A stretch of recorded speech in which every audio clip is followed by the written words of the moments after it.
Şeiri Qurbi Xiyanətkar qisməti həft. Seyfin pişiyi indi oturmuşdu dam üstə, ambarda deyirdi adam ağnur adam üstə. Çərqət cırılır, baş yolunur daş badam üstə. Bir-birlərini səslür ağam getdi gəlindi, oğlandı, xanımdı, qərəbaş qızdı gəlindi.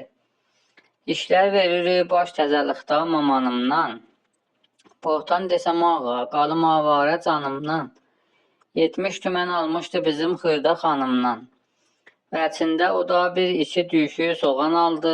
Bir put noxud, 3 putla bir put soğan aldı. Axşam çağı əyləşmiş idim pilləkan üstə. Amma elə bil ki, oturmuşdum tikan üstə. Gördüm ki, şıqqıltı gəlir ciydəkan üstə. Qəlbimdə dedim muşdu, yəqin yel kimi getdim. Gördüm mamanım dəşdə çıxıb, fori qeyitdim. Müddətdir bu övdə edirəm mən sizə qulluq. Aya eşidibsən ki, edən bircə çoğulluq, amma məni bu sözlərin etdi iki pulluq. Əzbəs ki, dedin, danladın, axər cana doydum, sidqi ilə sözün doğrusunu meydana qoydum. Can qoymuşam 10 ildir bu övdə məni külbaş, etməzdi elə xidməti heç qardaşa qardaş. Neylim, qocalıq indi salıbdır başıma daş, bir gün çala bilməzdi qanat quş başım üstə, indi görürəm fəzlə salırmış başım üstə.